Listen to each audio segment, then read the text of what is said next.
All right, and we are live. Hello, and welcome to a special Hitman 3 focused episode. And it's a Saturday night, and we're talking about video games, so everything will be all right. So, I've got a different panel than we normally have on this channel, a spicier panel, if you will. My panel's rather vanilla because they don't play Hitman, so we're going to have words about that on Tuesday. Man.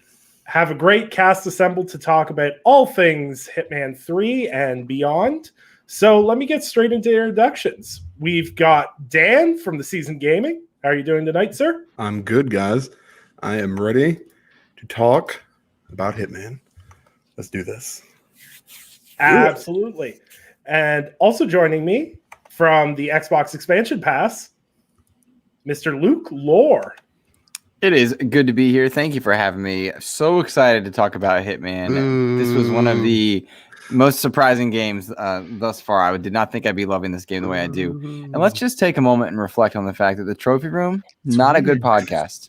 I think it's important we go ahead and get it out of the way now. Good. No, it's a really good podcast. Anybody hear that? I'm sorry. That might be in the background.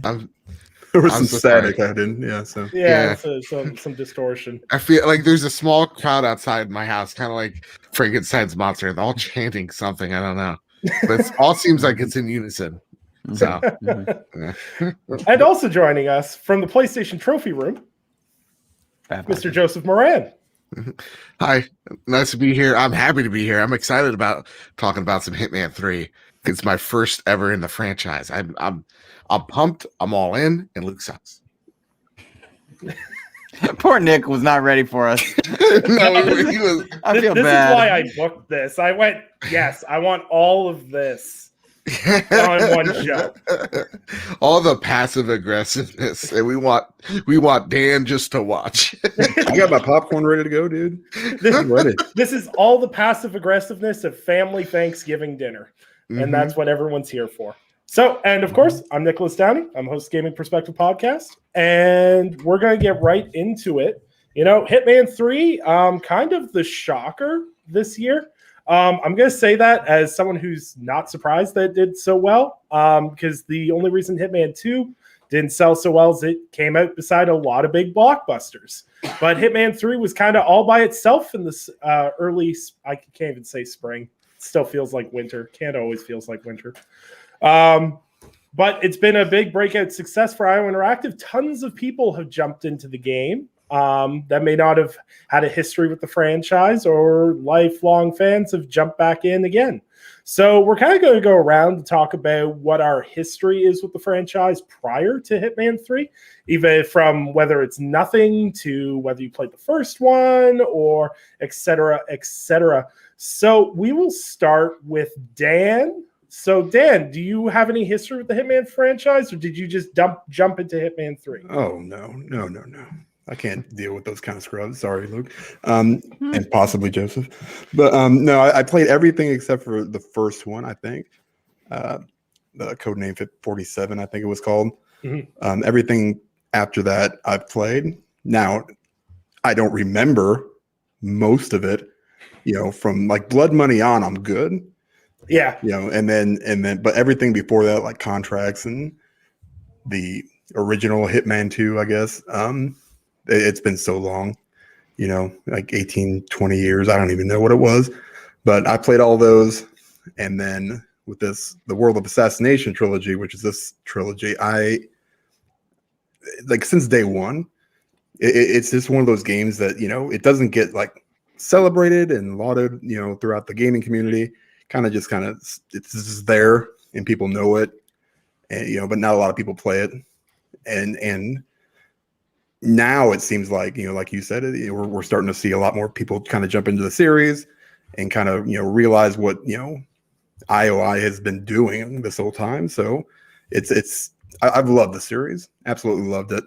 I think had I continued my journey on the Xbox, which is where I played a lot of those games originally, and including the first and second one of this trilogy, I probably would have been closer to like 300 on my level, but I started over on the PlayStation 2. So and that was only like probably less than a month ago, and I'm already at 200. So I put in a crap load of time to these games, like hundreds of hours. Love them. Awesome. So we'll shuffle right on over to Luke sucks. Whoa, Nicholas, that sounds professional. Come on. I mean, we're all thinking it, but I'm over here. I'm doing what I can. I'm just trying to podcast. So Joe, yeah. what was your experience with the Hitman franchise prior to this? So the only real history I've had with Hitman is actually when I was a kid watching my cousin play Blood Money. And I remember that, like, I don't even know if this is the end of the game or beginning of the game with Hitman. I don't know. But, like, he was, like, feigning his own death, his own funeral, and he popped out of the, coffin and started just, like, shooting everybody with his double pistols. That was like my introduction to it, watching my cousin play it. And ever since then, Hitman's kind of come and gone. Like, I've seen it come out, like, and kind of just observed it, kind of being like, no, this can't be my game because I'm not a stealth person. And so for me, and I'm definitely cooler than Luke. That's a dumb name. You feel bad, but for me, I've never really wanted to get into the series until I saw that State of Play back in 2020, and having it in January, the hype was starting to get to me. So I was kind of getting ready for this game, getting ready to see what my PS5 was able to achieve with the visuals, and I'm happy I did, man. Awesome. What about you, Luke? Goodness, I dabbled in Hitman very briefly back on, I want to say Dreamcast. In my mind, it's Dreamcast. Long ago, I think it was Hitman 2 Silent Assassin. But beyond that, I didn't play much until Absolution, which my understanding is, after looking into it, much of the Hitman community is not interested in. Much of the Hitman community actually plays down Absolution. At the time that I played it, I really enjoyed it, perhaps because I didn't understand really what Hitman traditionally was. I enjoyed it as an action shooter game with an awesome assassin, and I thought that was really cool. After dipping my toe back into the world of Assassination Trilogy, it makes sense why people didn't like Absolution, but I still thought the game itself was really fun, and I'm all that much more overjoyed to have all three games from the world of Assassination Trilogy under one umbrella of Hitman 3. So it's been a really cool journey to look back on and reflect after kind of starting my way back through 2016's Hitman. Absolutely. I myself, I've played Hitman for a long time, but where I really got into the franchise and where I went, yeah, this is it for me. This is what I really love is Blood Money by a long mile. Like I easily have over 100 hours in Blood Money back on the 360.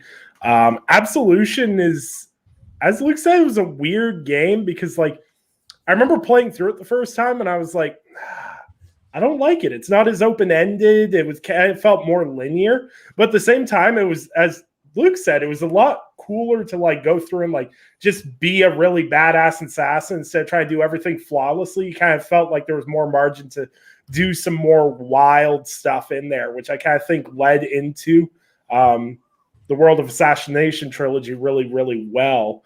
But yeah, I've played Hitman for a long, long time. I'm a stealth game nerd to the core. Dishonored, Thief, Metal Gear Solid, all of that, endless hours into that. So Hitman 3 was definitely probably my most anticipated game of this year. I'm sorry, Housemark, your second, Returnal second. I'm sorry.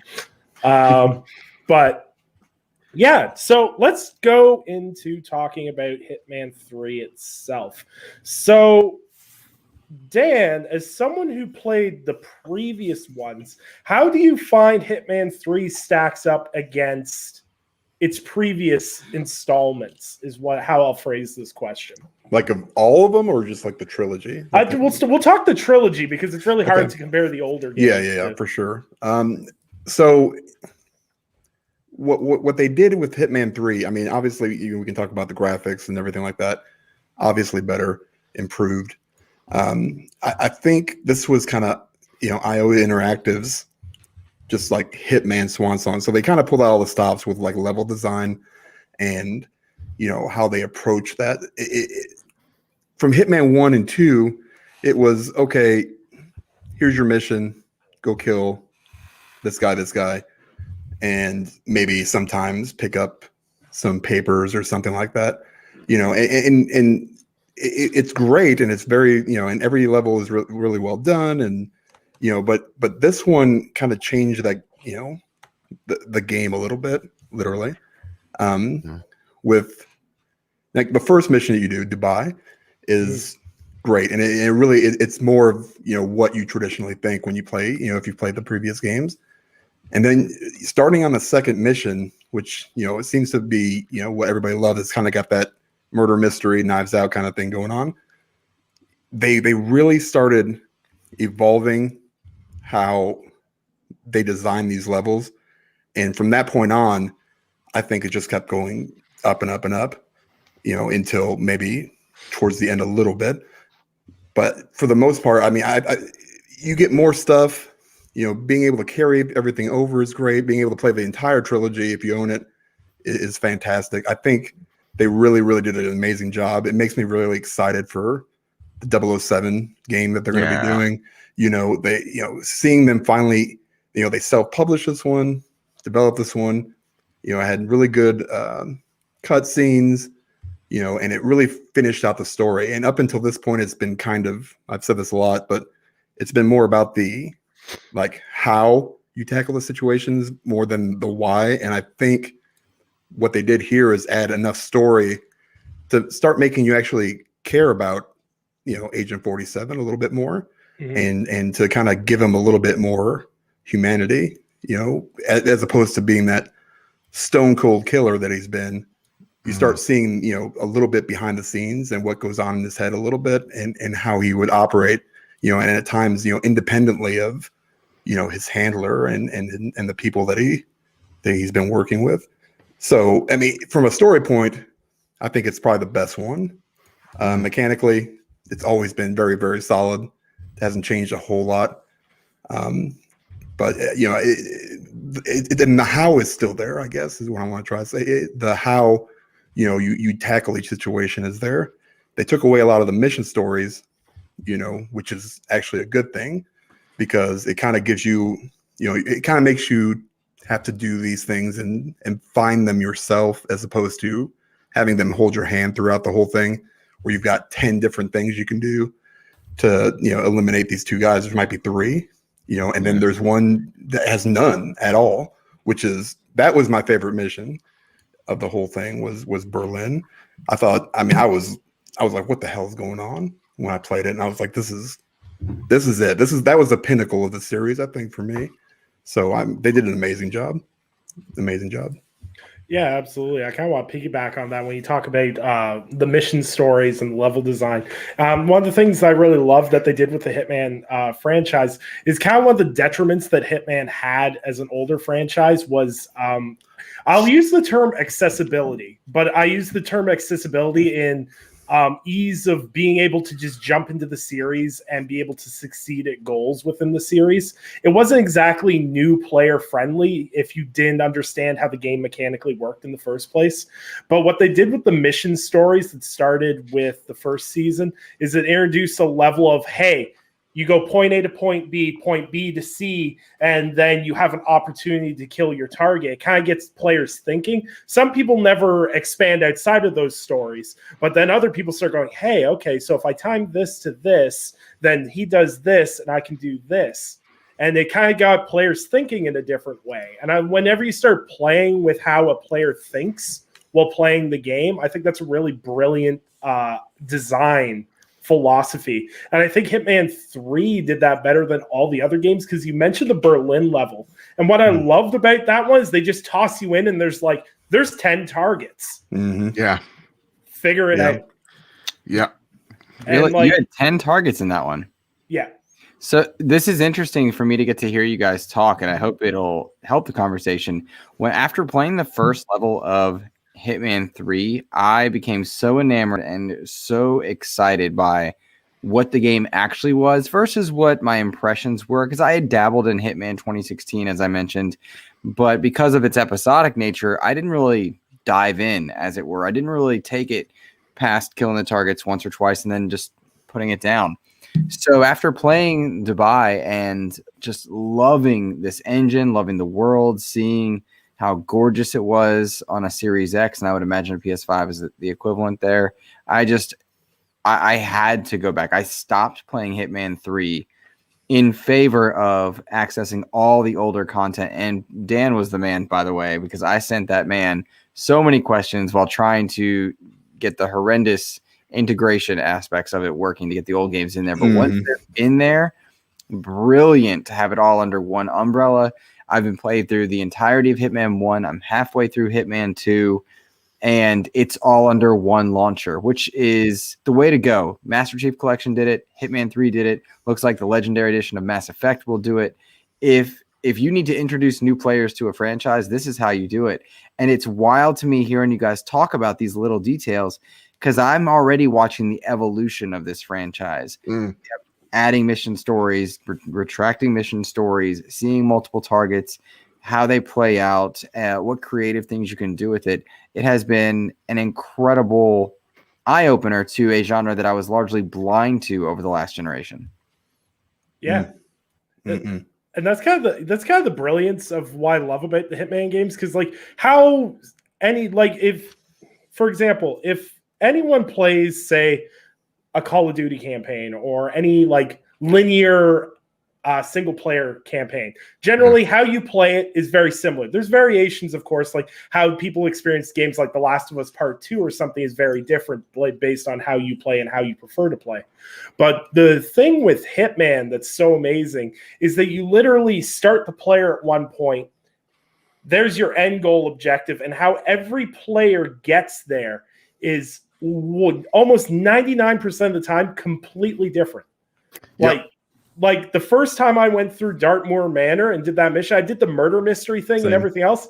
I did an hour and a half run on that. And I was like, really? Whew, this is good. The storytelling was so good in that I forgot I had to kill the woman at the end. I was like, aha, I solved the murder mystery. And then they're like, now you just have to eliminate the target. I'm like, right, I'm here to kill people. And that's the thing about this game. Like walking into it, you think it's a stealth game. And I remember someone saying, think of it like it's a puzzle game. Don't think of it like it's stealth, because the stealth element is a part of it, but it's not really the main, bit of it. I'm like, all right, sure. So when I was playing, the Dubai level is awesome. It's a fun time to make a lot of mistakes in it. And Dartmoor is, so how I killed her the first time is I was going to do the murder mystery. And here's the beauty of Hitman. You're going to do something, and then something gets you to think differently. And you go on and you get distracted, but then you find a clue that you didn't think you needed, or a different way to solve the puzzle. So I was walking and I saw the photographer, out there with the camera, and he's just like, I'm going to go for a second. I'm like, I might as well knock this guy out. And I did. And that's how I first assassinated her, using the electricals near the fountain that was spraying water on the sea. And that's how I killed her the first time. Dartmoor is one of the coolest levels in a video game to me so far. It's just, it oozes Knives Out. Oh yeah. It has a lot of personality, and there's just so many little twists, turns, catacombs type of nature of that house. One of the trophies that I needed to get was, find every little area in Dartmoor, and that one house has as much to discover as Dubai itself. There's just so much character in each of the levels in Dartmoor specifically. I love that level so much. I assassinated her any which way I could. and it was so much fun. I've never had a game where I'm just like, I want to play this level for 6 hours straight, and that's what Hitman does. It's like every level you could spawn in a different area and something different happens because of it, or you solve that puzzle differently. That's the coolest thing about Hitman. Is I hate puzzles because I get stuck. Hitman always offers a way out and a different way how to solve that puzzle. And as you're solving it differently, you then find out, oh wait, that's where the crowbar was. So when I do this next time, I'll break open the electrical box, take the fuse, and that's how I'll do it. Like, the discovery in Hitman is some of the most rewarding, because it really doesn't punish you if you deviate, and when you discover something new, you find a new way of how to play. And it's so cool. I've never had that in a game before until this one. Yeah. And Dummy has his mic muted. Look at this dummy. He's talking nowhere. I was talking to my dog. That's what you're doing. Okay, sure. That's a good excuse. What were you saying to your dog? Yeah. I was noting to my puppy over there that it's funny how important sound design is in this game. And I thought that I would be playing a podcast game where you turn a podcast on and listen. And I found that I can't do that successfully and still explore the levels as richly as I would like, because walking by a certain spot will reveal an entirely new way to solve a puzzle. It'll open a door that may not otherwise be opened. And there's something special about accidentally coming upon a way to accomplish the assassination. When you do the mission stories, which I like because they offer some guidance, because I do get overwhelmed. It is intimidating to tackle it in certain respects. The mission stories help, but when I discover an entirely new way to get it done, that's awesome. There was an assassination where I was planning to kill a guy who was having an operation, and then I just saw the room where his heart was being maintained for his organ transplant. I just walked in, popped it. Yep. All right, you can leave the level now. Didn't go anywhere near him. All right, sweet. And I heard it first before I saw it. It was awesome. And like, there's a Batman Begins moment in here in Dartmoor where you can find out who the killer is, blame the wrong person, who cares, and then you let the killer kill the lady, and it's like, do you even have to get my hands dirty? Yeah, I just like I fixed the thing to help her poison Miss Carlisle, and I was just like, this game's on another level. This game is stupidly awesome. Like when it lets you do things like that, it's just the best. I'm killing people with bananas. It's definitively different than other stealth games in its genre. It's not Metal Gear. It's not Splinter Cell. And I don't know of any other AAA stealth games at the moment that they're really rolling out there, but it just does something special. And to your earlier point, guys, it offers so much hope for the potential of 007 to not be another Nightfire or GoldenEye. And I like those games, and Bloodstone, I think, was the other 007 game. But they were Call of Duty. They were first-person shooters. They were not stealth spy games. This feels like a spy game. Oh, yeah, it does. Yeah. I mean, yeah, there's, you guys, it's funny listening to everybody, and how they tackled just even that one level and just the different ways you can do things, and I got into the point now where the more I played, after I played maybe halfway through the first Hitman, I just took my first playthrough of every level, walked around, got my bearings, tried to find as much as I possibly could, and then I would, get as many disguises as I could so I can access as many areas as I could and try to find every little thing. I'd be in there for like 2 hours. Yeah. And then I just stop. And I would stop, load it back up from the beginning, and then have an idea of what I wanted to do, and then what when you have the challenges, which is, I like incorporating those, because they give you a little bit more XP. Some of them are completely hidden. I still don't know what half of them are. And you can get those unique items and different things. You can start incorporating those into every playthrough. Like, I'm going to do this kind of the same way, but I need to change up this, and this. Can I do that and get away with it? And pull it off. And that's always the challenge for me now. Is how do I do this? Like, we talked about Berlin with like 10 different targets. You don't have to kill everybody, but can you? Yeah. it's possible for you to get every single one of those guys. That mission is so fucking awesome because it was is amazing. just like, dude, it's like dropping you. It's like, okay, so we've taught you enough. You're in. Like, do this. We're not gonna guide you. We're not gonna do what. How do you want to do it? You want to disguise yourself? You want to sneak in the back? What do you want to do? And that one truly gets. There's first of all, literally so many levels to it. But I like the cool, like, God, the fucking dialogue in this game. I'm sorry if I can't curse. But like, it's like when you're taking him out and it gets to a point, she's like, how is he doing this? Unless it was like, and then like she stops even guiding you to kind of like in panic mode. Like, it's such an awesome game in the way of like, I was recording the trophy room with Kyle, and he was just like, yeah, so I found this golf club or this golf ball.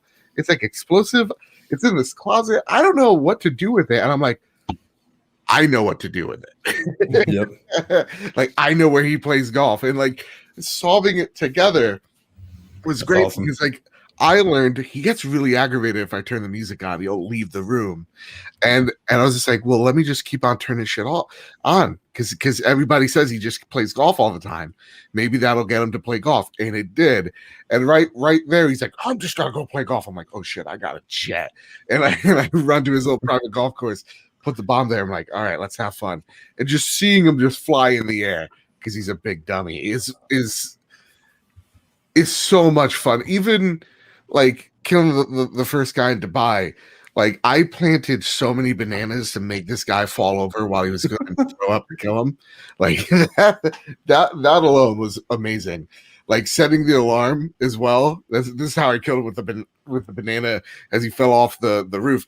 Like, he's going to like skydive off the building, and I placed the banana just ever so perfectly because I kept on getting it wrong. I'm like, has to be the jump off point, slides, falls off, dies. And I was like, this game is on another level.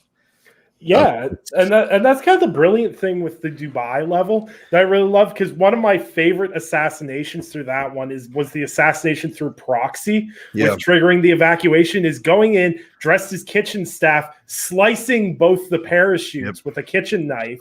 Fuck, I didn't even do that. Okay, continue. Yeah, and then causing the evacuation, and then watching them both run out, pop their parachutes, and just fall. And you're like, oh, okay. And then I'm gonna do that after we're done. Like, that's fucking great. I know. Like, I want to go jump on it right now. Yeah, like I was trying to figure out, because the sniper assassin challenges are always ones that I like to go for. So and I was sitting there in Dubai. I'm like, how the hell do I do this one when both targets are in different areas? What I figured out is you trigger the evacuation, and there's a platform you can sit on, and when they jump down, as they're parachuting down, you can snipe their chutes off, and they fall to their death. And that's how you can get them with one bullet. And I'm like, dude, like that killed them differently. I got the bullet differently. I got them to the evacuation point, and I killed the helicopter guy. And literally, I was just standing on I forget what platform, but I'm standing on a platform, and they're just like, their heads were just touching each other. I was like, and here's a good time as any. Bam. And killed them all with one bullet. Do y'all ever feel a pressure to solve it a certain way in your first or second run through? Like, I need to go through and not kill X amount of people. I need to accomplish this challenge. Because it can be very overwhelming when you look at all the ways to kill someone at the end of a level and be like, oh my gosh, I missed all of this content. And I have, on more than one occasion, been going through and be like, well, I only wanted to kill my targets. I ended up killing 2 extra people. And I will regret it, even though, at the end of the day, I'm not too worried about my particular score for a game like this. I play it in like I have to play it in this one way. Like, first I'll try to beat it just to beat it, and then I like just to discover stuff, so I don't care about the rank.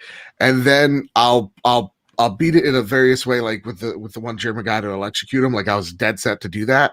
And then after I get like most of the ways of doing it down, I'm like, there's one specific way. So like, I'll be like, I want to do the murderous 47, and I'm just killing everybody, or I'm not using my gun once, or I'm just using I'm trying to find points to where I can only use the disguises that they give me to kill them. That's what I do to kind of make it not just challenging on myself, but just to kind of do it differently. In every podcast, I have to fit in this. It's almost like in Bloodborne, where it's like I'm going to play this certain way and plan out my character and the spec that I'm going to use in that game. That's what I do in Hitman. Let's hear from someone more interesting. Dan, what did you think? So you're saying, like, do I feel forced to like do it a specific way? Like I force myself. I think like after maybe the first couple playthroughs, I will start forcing myself. Like if I didn't do a specific story, I'll make sure, especially in 3, where there's only like 2 or 3 of them in each one, I'll make sure those are all done first. Then I'll come back and I'll be like, okay, the game provides you with, what is it? Silent assassin, sniper assassin, suit only. And I think there's one more I can't remember right off the top of my head. And you can, so I try to push myself. Like sniper assassin for me has always been the hard one. Like the first thing that you need to do for sure is like get a sniper rifle. That's, which was for me, I only had 2 and neither one of them had any kind of silencer on it. So it was I was like, damn. So I had to play an escalation, got through the escalation, at 3rd level, got my silenced sniper rifle. I can use it anytime I want to.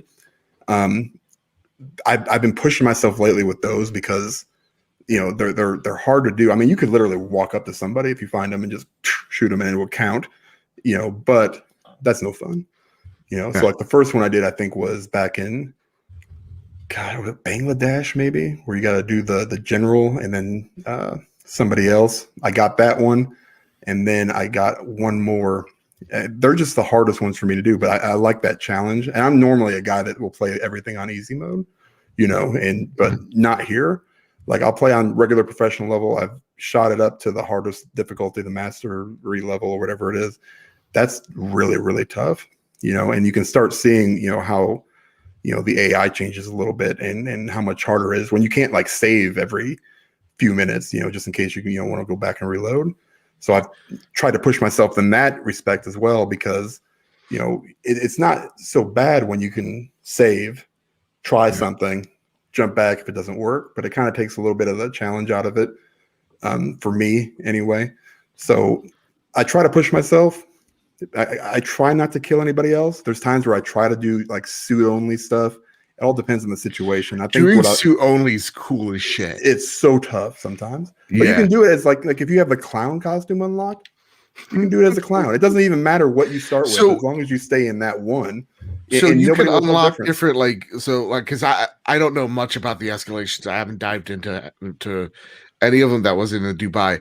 So by unlocking escalation stuff, you can use those things in every like level. There's a lot of, like, if you go back to like the Hitman 1, 2, it's not just escalations. There's also mastery levels per level. Like, there's 20 mastery levels, and some of those have different suits, or, like I think the one in China on this one has like a cool kind of like a karate gi kind of thing, where if you just do like the first one of that escalation, you'll get that immediately. Just finishing that, and it's not very hard. So everything unlocks differently too. Like there's still stuff that I'm just looking at, I'm like, there is no chance I'm ever gonna get through all this stuff. Like, no way. But I want to, and I want to keep pushing. It's just hard. Like those escalations are no joke sometimes, especially that third one, because then they start adding like time limits, and you can only do this a certain way. You got to hold your breath for 5 seconds every 20 seconds. It's got some really weird prerequisites, and I'm just like, man, there's no chance I get some of these. I'm gonna keep pushing. That's kind of the beauty of the game, is you can, depending on how bad your gamer OCD is, and I use that as the key word, you can walk through a level, like some people can play through it once and you're good and you don't feel like you really missed anything, and then sometimes you have to play it through. Like my favorite thing I've done so far in Hitman is be able to reach top 100 in completing Dartmoor in Silent Assassin. Like I'm like 87 in the world because I can complete that suit only in 2 minutes flat, and kill her, unlock the safe, get out in 2 minutes. In 2 minutes top guy in the world has it down to 52 seconds. But like that's the beauty of this game, is you get as much as you put into it. And as Luke said, is like paying attention to the environment and listening to the surroundings plays so much into it. Because I remember, to Luke's point, I remember playing the first one, and I hated the idea of the episodic content. I was like, this isn't Hitman. This isn't how it's supposed to be. I ended up liking it more as an episodic game because it really made me sit down with each level and like nitpick every bit of it. But I remember loading into like the Italian one, Sapienza or whatever it's called, and being really overwhelmed because I'm like, oh my God, I've got to kill this guy. I got to kill this girl. I got to get into this underground lab and destroy this bioweapon. Like, there is so much to this one level. And at the beginning, it's like the mission stories help guide you to go, okay, see, you can get into the mansion this way. And then, you can go down this way to get to the virus. And then eventually you start free flowing and you start getting into it, and you'll start doing mission stories without realizing you're doing them. There was times in Hitman 3, I was 3 steps into a mission story without activating the mission story. I just kind of fell into them because I was like, oh, that's okay. And then I kind of want to talk a little bit about Berlin, especially because one of the reasons it's my favorite Hitman level is because there's so much layered storytelling within that level, and the amount of open-ended opportunities that are presented there. Because for those that haven't played so far, it's basically you have to assassinate 5 out of 10 ICA agents. They've infiltrated a nightclub. They're all hunting for you, and they can all spot you. No matter what disguises you're wearing, they can spot you. Now, you have to be able to kill 5 out of 10 of them, but man, does it feel good when you get all 10, because they queue evacuation after 5 people are killed. And being able to get all 10 is the best feeling in the world. But what I loved about it is it removed the guidance the first time around. Everything. It stripped everything. It's like you don't have. I didn't even know you could kill all 10. Is that a trophy? Is that if you? No, it's not a trophy. It's a challenge. So, and you don't have to do it all at one time. No, right? Yeah. So it's I can't remember what the heck you can unlock the challenges as long as you kill each agent at through your playthroughs of that level. It'll count towards the challenges, but you can eliminate all 10 in one by pre-planning a specific point, because there's I can spoil it a little bit. I don't want to spoil it for Luke because it's please. I came to the Spoilercast without even playing the game. So what happens is if you kill off 4 specific agents, you can then go into the club owner's room, knock out the club owner, and then set up an interview with the head of the ICA agents in that environment, and they know it's you, so he'll summon the rest of the people in the level, and you can get into a shootout with all 6 of them, Hollywood style, where it even involves kicking a desk over on the guy and then getting into a gunfight with all of them at once. See, that's holy awesome. shit! Crazy. I'm doing that after we're done here. Because here's what the thing, I got all 10 of them, after several playthroughs. And then I was like, well, I can certainly do this, but it's going to take some time. So I found out if you just knock them out, that they don't alert the person that's in charge. So you can literally knock everybody out. And then after the last person, you take them out. You can just go back and just go boom, boom, boom, boom, boom. Now wait. So if you knock them out, it didn't. I mean, I don't know if it's a glitch, but I knocked everybody out and hid their bodies in just the right spot and made sure that nobody was going to find them. And then I just knocked everybody out. And then after the last person that I killed, I just came back and popped every one of them as they were laying down. And I, different stuff. I use a knife sometimes. Sometimes I use a bomb. I mean, whatever it is. Did you use the scrap maniac? He always has them dead. He's like, now I'm gonna kill them in different ways. Well, the problem with that level is I don't know if it was anywhere else, but on the PS5 there is a glitch where the head of security, the head of the ICA guy, I can't, if you kill a couple specific people, and I didn't realize that I did this, a couple of very specific targets, then if you try to shoot the head of the ICA security team, it freezes. Like every single time crashes to the dashboard on I've PlayStation had 5. yeah, And I could not figure it out. And I reloaded, resaved, and everything. I was like, I got both of these dudes right here, and I cannot do anything. So I went back, eventually figured it out, and it took me like 2 hours. I spent 2 hours because I was very, very methodical through the whole thing. I never once got spotted. I didn't change my suit. I had that big gold thing on from the Dubai escalation, with the gold. That's all I run anymore is the gold briefcase and the gold weird mask thing with the horns. And I try to stay into that as much as possible, depending on the area. And yeah, I mean, I knocked everybody out, came back, took them all out with the one guy I killed was the guy that smokes by like a can of gas, over by like the water. And that was it. I killed him. And then she's like, uh-oh, you guys got to be more careful. But they're all knocked out. She's talking to nobody at this point. So I just found that by accident. Yeah. That's kind of the brilliance is finding stuff by accident. Like there was a point with the one guy that patrols by the juice stand.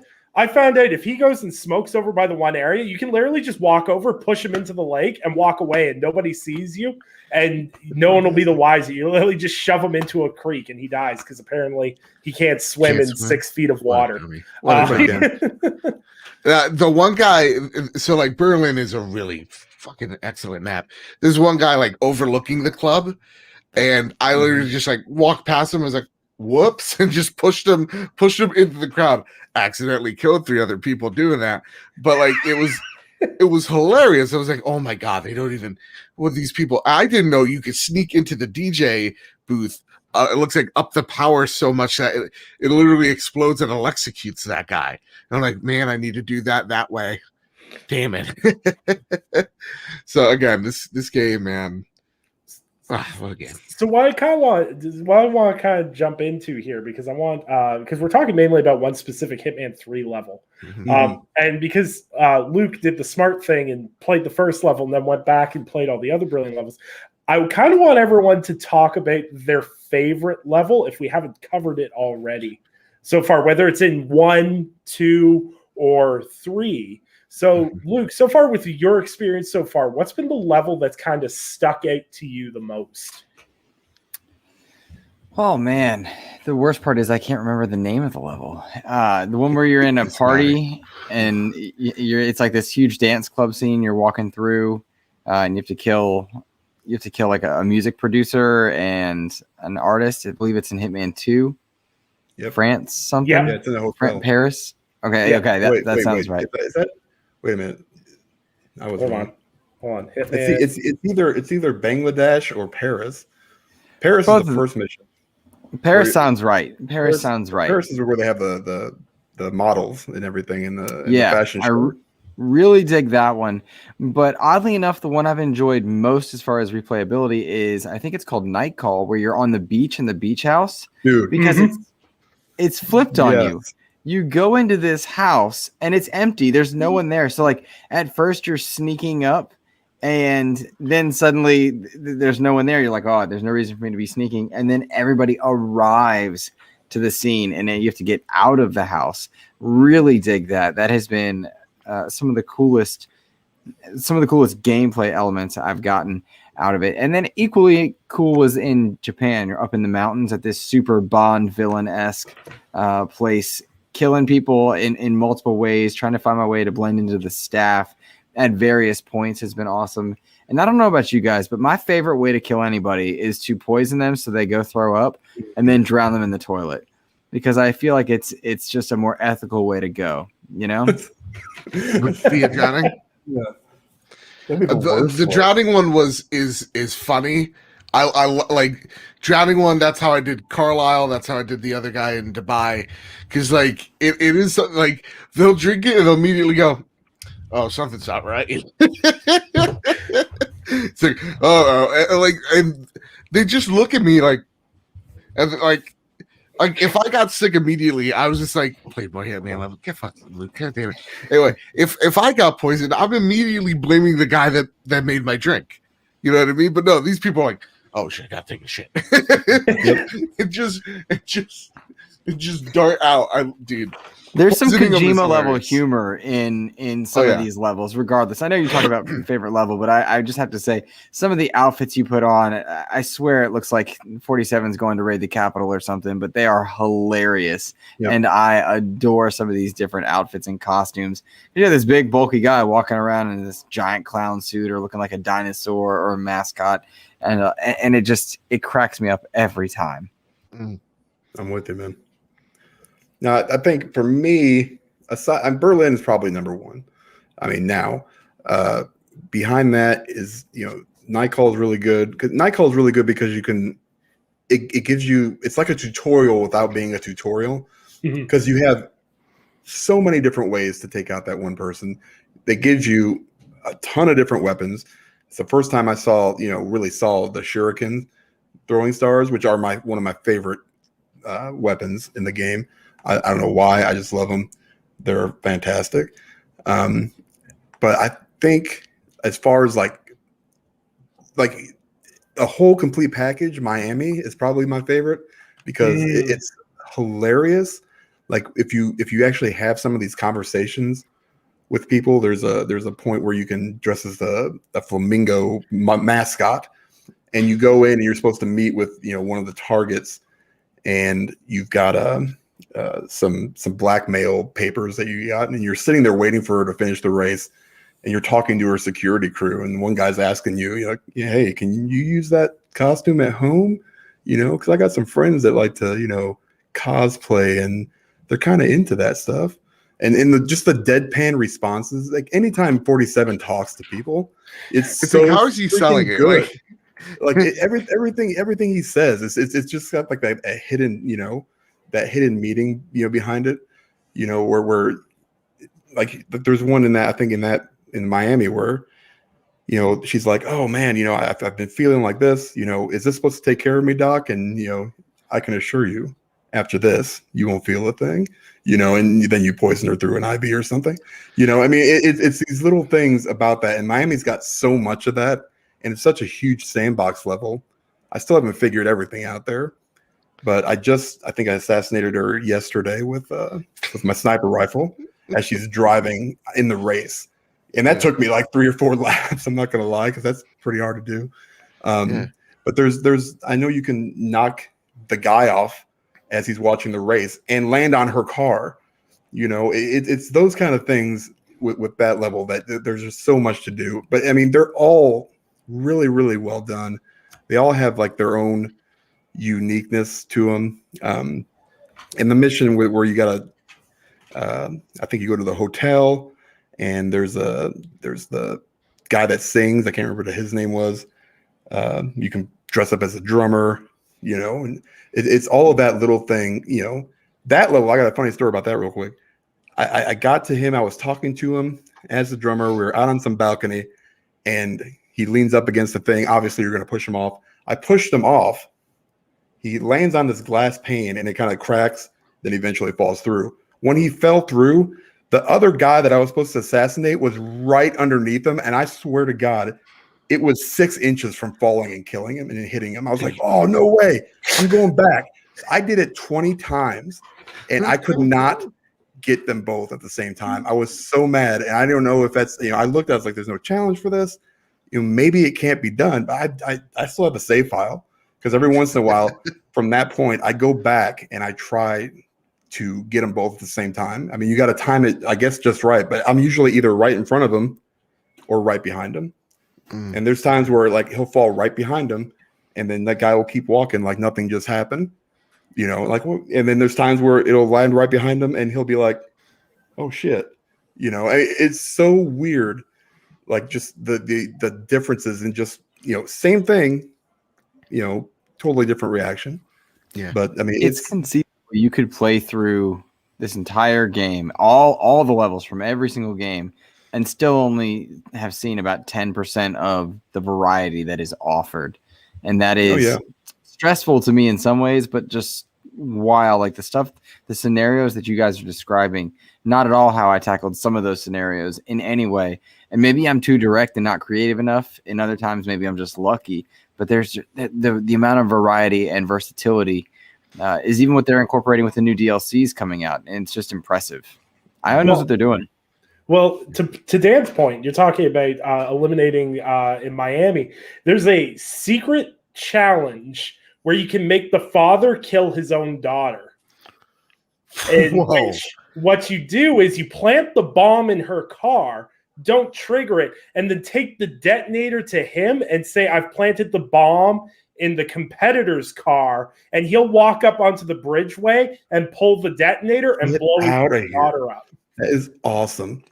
Gosh, I mean, I have like 200 plus hours in these games, and I'm still learning stuff. Yeah. I mean, when I went back to Hitman 3 and I went back to Sapienza, I'm not even shitting you. I played so much of Hitman 1 and 2 and so much of that level. I did not realize that outside of, where the mansion is and where the cave is, there is where the docks are, where the boats are. I had no idea that existed. There's a church and a morgue. And it took me until Hitman 3 to realize that was there. I mean, I had no clue. I was like, well, how the hell did I not see this before?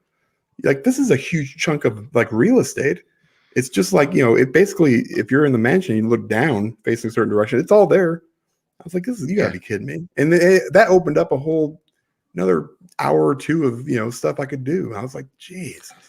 The game has a way of doing that. And the one thing you said earlier, Dan, was the costumes that Agent 47 finds himself in, or him, the best thing is when he's in the manor and the butler's like, so I heard you're from Britain. It's like, yes, indeed I am. Yeah. Would you like to get some tea and crumpets? I prefer to go. It's like, dude, you have a southern accent. You're not from London. Agent 47 does the worst job of blending in, but I feel like he just oozes confidence that that is why he passes. You know what I mean?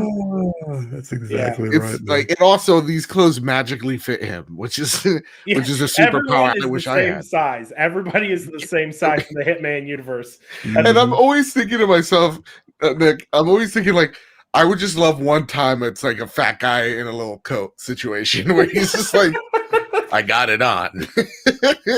Actually, I think in one of the older games, there's a situation. I think it's the riverboat level in Blood Money. When you wear the sailor's outfit, it's about 2 sizes too small, so you end up sporting the midriff the whole time, and you get wolf whistled at by sailors all the time, and it's absolutely hilarious. Everybody's thirsty for 47.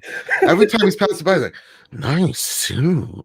Oh, wow. It's like, well, okay, everybody settle down.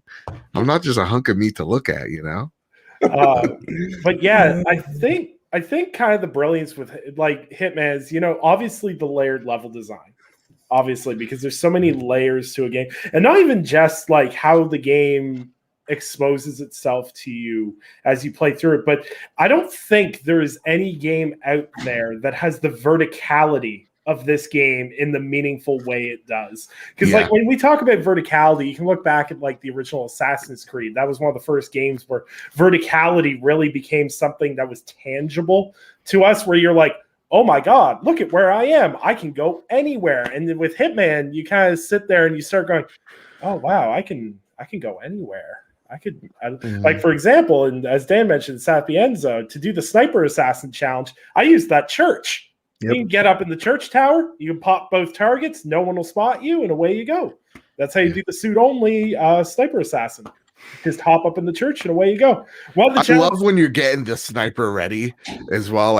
I finally unlocked it in the manor one, and it's just when you're carrying it in the briefcase, you go to the roof, and then you're assembling it.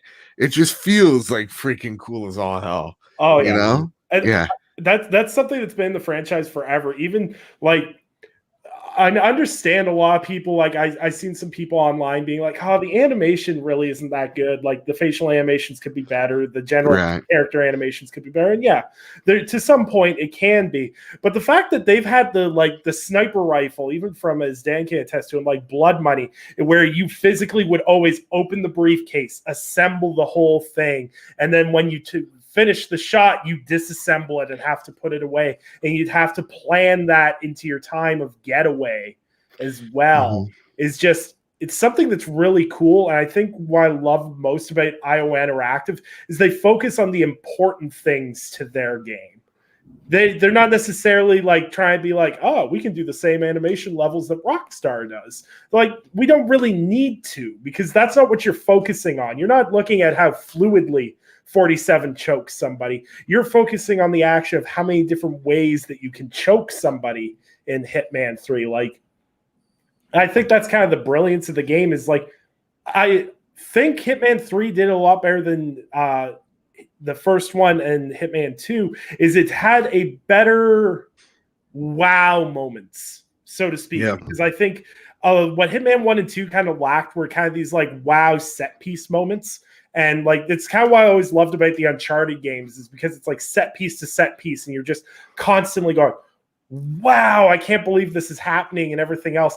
And that Dubai level, in the first, it's like, oh, I'm on the side of a skyscraper in a wingsuit, and I'm crawling through vents. And I'm like, okay. And then you do like the suit reveal afterwards. I'm like, okay, you guys are flaunting the fact you're doing a 007 game at this point. It's full on Mission Impossible at the beginning. Yeah. You are Ethan Hunt, as you drop in and go on there, and then as you transition your outfit, it's I hate using the word cinematic, but it's such a cinematic thing and cinematic moment to do.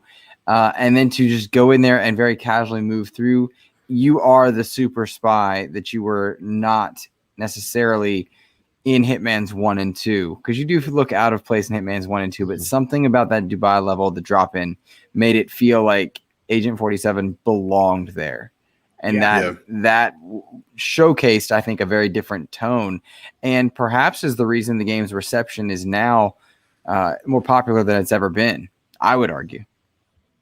Yeah, the point where you walk through the curtains into the coat room, and it just, you're there, you got your suit on after doing all that stuff, and it's just, they really nailed it with this one, as far as from, like a storytelling standpoint. And I'm glad they did, because that was kind of my criticisms for the earlier games. It just kind of felt a little bit dry. But, you had a nice, foundation for, what they did in 3. So without those games and without the stories that they told, you I guess you wouldn't have such a satisfying conclusion. So, and some people, they've got that little, what is it? The opening, up until this point, this is what's happened on Hitman or whatever, so it doesn't really do it justice. As little as, the story was there, it just doesn't do it justice with, as opposed to like playing through yourself and me, actually like, seeing all that stuff. For me, I'm sorry to cut you off. You're fine. Because you mentioned story, and like, I'm like, I have no idea what's going on. I'm just here to, choke out this old lady. For me, it's just, it is like the Hitman fantasy. That's what I'm doing. I'm here for my job. This is what I'm contracted to do, and I'm doing it. I'm with you, man. Yeah, it's so good. I think a subtle thing that people are really enjoying about Hitman 3 too. I've seen a lot of people talking about it, now that the story's taking a more prominent role with Hitman 3, is a lot of people are realizing that. I'm sorry, I'm distracted by names right now. I'm sorry. We're changing it back to normal. We're distracted. We're I blame Luke for, Oh my gosh. He said it. This old lady. You know what? I don't take it back, Dude. But I think one of the things that Hitman 3 really brilliantly does is it makes you understand the evil, because it's hard to make a, contract killer morally right, so to speak, where you're like, where you don't feel like conflicted. You're like, oh, I'm just killing innocent people. No, you are literally killing the scummiest of the scum when you're playing Hitman 3.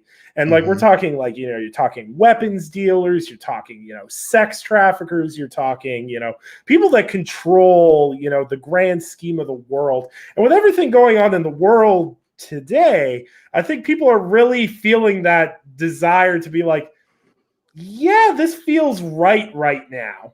And I definitely think Hitman 3 used that to an advantage, so to speak, because it's like, hey, there's these twins in China. They've got all the data backed up from everybody onto a server. We're gonna go break that server. It's like, yeah, that's yeah, okay. It definitely the rich vibes, and I'm digging it. Yeah.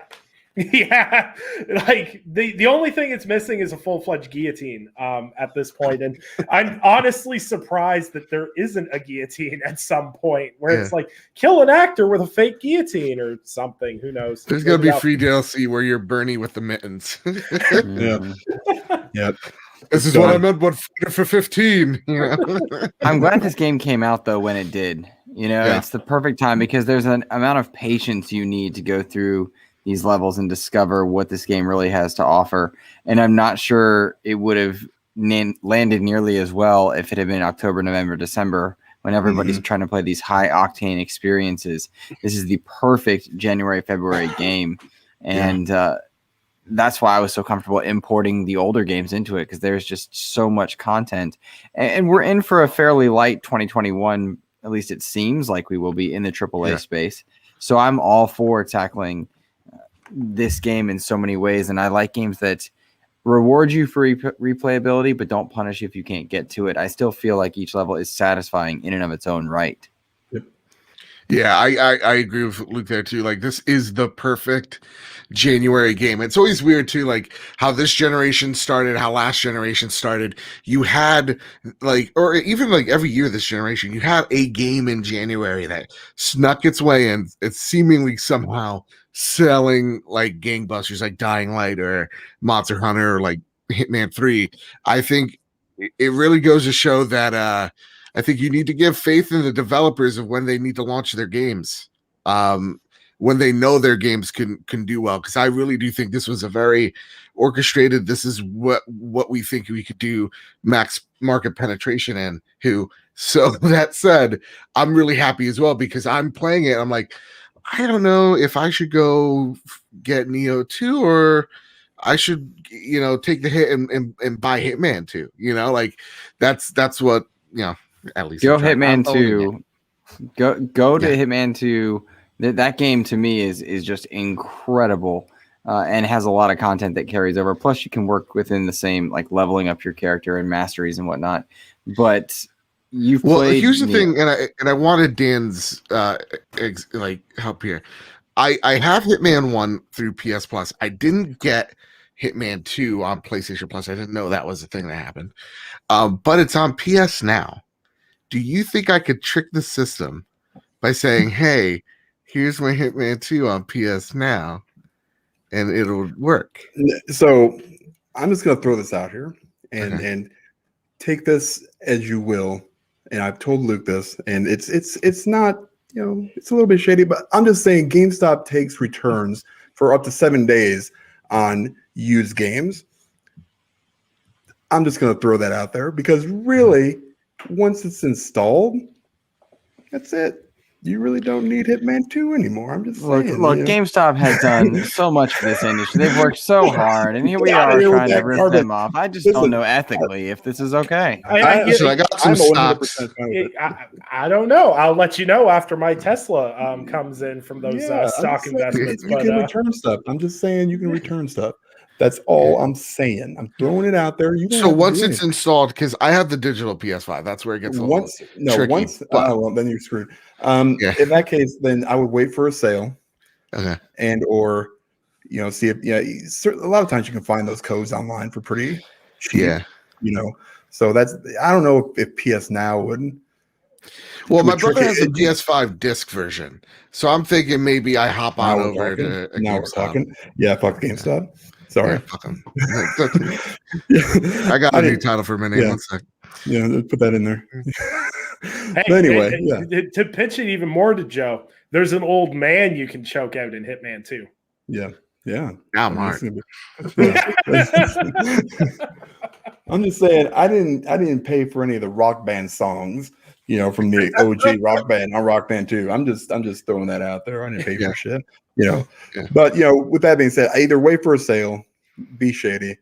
But I don't think PS Now would work unless you've got a ongoing subscription to it. Maybe I don't know. Yeah. Like I if it would change, like a trial or something.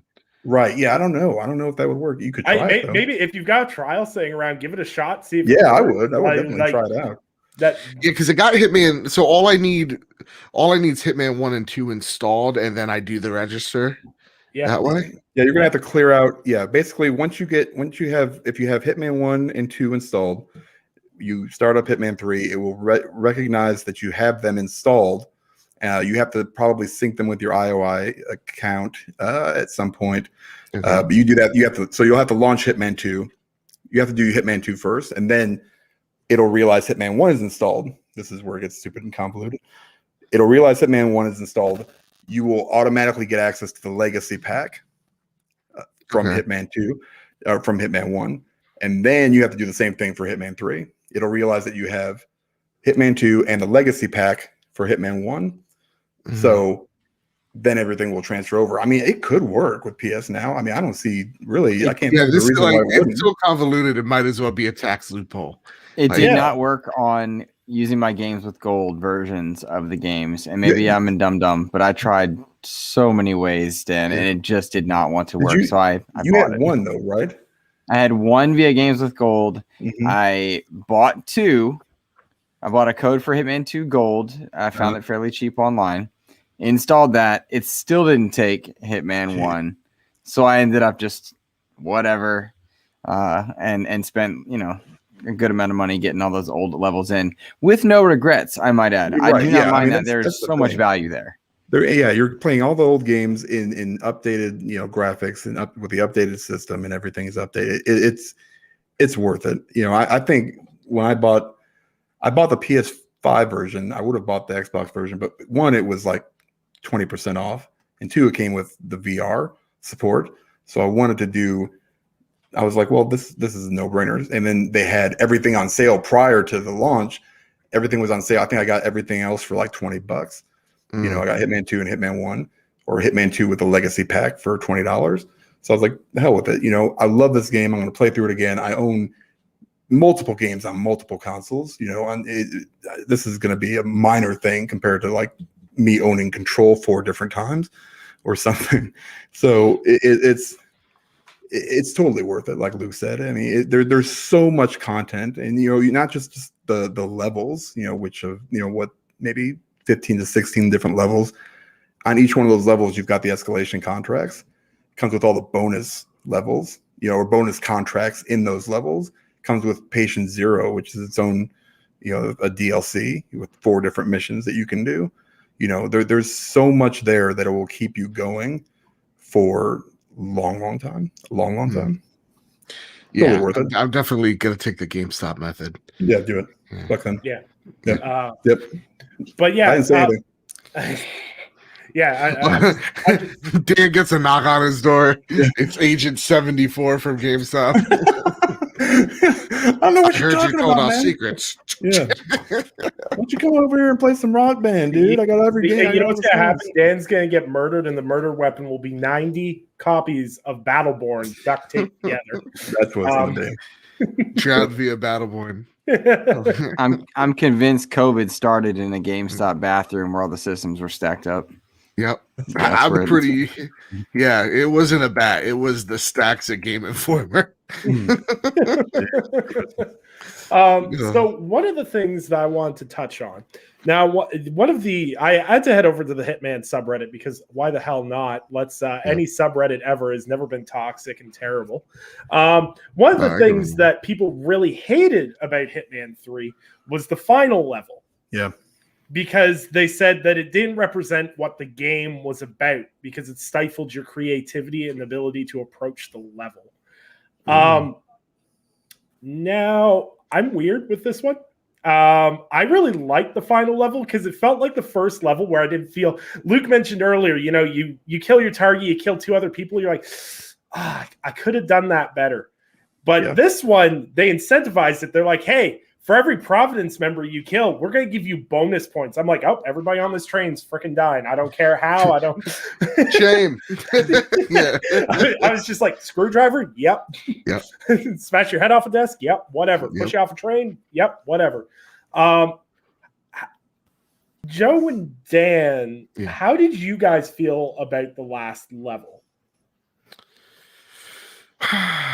So Go ahead, Joe.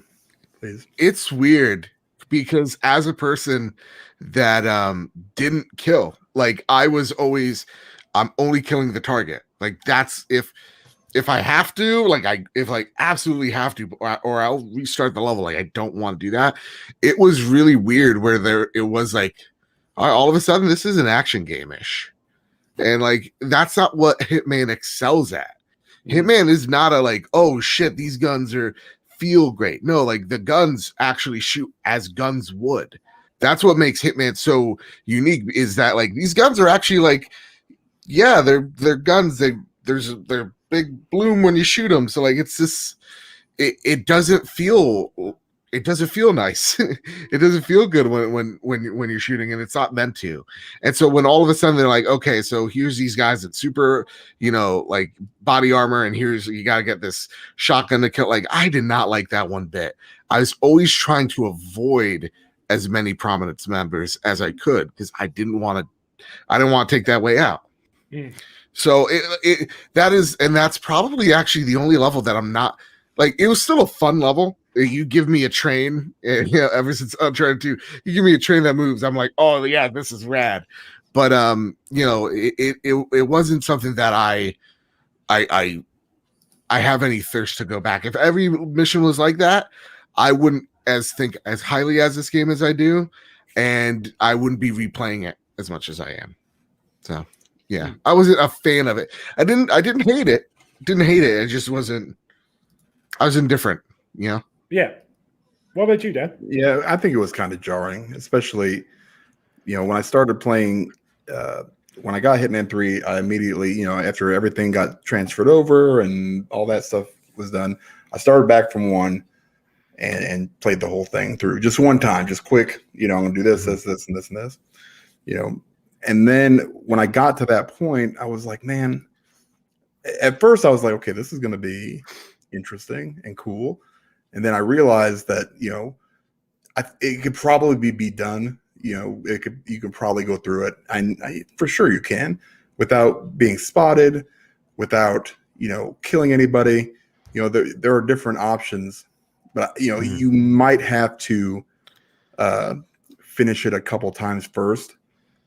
So going back to it, it seemed a little bit easier because I had some stuff unlocked. I had a little, a couple, you can start from different areas, and I think you can start from like one different area and with with something else on instead of just whatever you were wearing originally. It wasn't my favorite, especially considering what came before that in just that game. In just when you see Dubai and Dartmoor or whatever it was called, and then Berlin, and how they, I was like, man, they have got some, and even the China level. And also, what the hell was the other one? The winery, yeah. I mean, that one was humongous, and that one. The winery one was, man, that was something. All right, that one was almost too much there. It was like, oh my god, there's so much in so many ways, and they didn't tell you that. Like that was one of the best things about that, is because you kind of found out as you walk through. It's like, man, I can, like the female that you have to assassinate. I mean, she's probably got at least a dozen different ways to knock her off in just the winery itself. That's not even including other places. I was just like, man, there's a ton to do here. And then you go from the winery to on this train. It's very, very linear. It's not like you can just jump off the train and just take off. I'm not sure why you couldn't. I mean, I guess that'd be, maybe you die from hypothermia because you're in the mountains. But I don't know. And I was a little bit disappointed, mostly because, like I said, because everything else before that was so well done. I don't want to say it felt lazy, because I don't think that was the case. It felt very, very different. And sometimes that's good. Sometimes that's bad. For me, it wasn't like Joe said. You're kind of indifferent. I wish, they would have maybe found like something to like the size of the winery, how big it is, and done something like that where you had one target. You could be in the same situation that you were in, and still have this giant open sandbox thing, but maybe make a certain amount of restrictions, like right off the bat, like, okay, this is you have what you find, you have, because they did some of those items, like you can get a crowbar, but it's like a rusty crowbar, right? And so it's only got a one use kind of thing. So, they could have done something like that where it wasn't as linear, I think, and I think it would have turned out a little bit better. But at the same time, I was still very satisfied when I was finished, So it's a weird way to end a series that was so open. Mm-hmm. You know what I mean? Yeah. One of the things that actually I found frustrating is I really like doing the silent assassin runs. So my first run through that level, I just wasted everyone on the train. I was like, you guys are giving me auto shotguns with silencers on it. I'm gonna kill every living thing on this train. Yeah. And then the frustrating part for me is to figure out the silent assassin route only took me 30 minutes. Really? That I found more frustrating because I love the brilliance of the open levels because I spend so much time going, oh, I can do this, this, and this. And then I'm like, I get caught up on something. So I got to backtrack and then find something else. Usually takes me like upwards 5-6 hours to figure out a route to do a silent assassin playthrough. This one, it took me 3 playthroughs and I got it. And I was like, It didn't feel as rewarding. Now, the secret ending, on the other hand, was super rewarding. And the fact that it's completely missable unless you basically, I had to look it up. Because everyone's like, but the secret ending's the best part. I'm like, secret ending? You shoot the guy in the head, you walk off into the sunset, and away you go. What do you mean there's a secret ending? Now I realized that, I got to stand around and wait for a minute. And do 47 seconds. Yeah. Get out. Was it exactly that? Because I literally, I didn't know anything about it. And then I sat there for a minute and I had to get up and go to the bathroom. I came back. I was like, what the hell is happening here? Because this was like my third playthrough of it. Yeah. So I was just, I was going to grab an axe and just, throw it at his face. But, I was like, wait a minute. All right. Now we got, now it's something a little bit different. Not to get into it, but it's just, I loved stuff like that. Like, like Far Cry 4 or whatever it was, where you can just basically stand, or you could end the game. In Far Cry 5 was kind of the same thing. Within like the first 10 minutes, yeah, you can finish it. That's really cool. I'm glad they did something like that. So that was nice. Now, to kind of cap this off, because obviously we've gushed about Hitman 3 for well over an hour now, and what IO has done with the franchise. And I kind of want to preface this in the fact that I think IO did a really great job with Hitman 3, as well as timing the announcement that they were doing a 007 game. Because when they announced they were doing a 007 game, I was kind of like, I can see it. I like it. But do you guys kind of have the chops to pull off like the cinematic aspect? Can you guys pull off that spy vibe? Because, Hitman versus James Bond is really two different beasts altogether. Like, 47 has the charisma of me, basically. And James Bond is suave, sophisticated, has this whole character. It's like, can you guys really pull that off? But I think kind of the first 20 minutes of the game kind of proved to me that, they're going to do a brilliant 007 game, especially if they do it in their own way and don't necessarily do it as like a third-person action game or a first-person shooter. I don't think they do a first-person shooter, but we'll jump to Luke first. What kind of expectations do you have for a 007 game, even though it's going to be a long ways away at this point, obviously?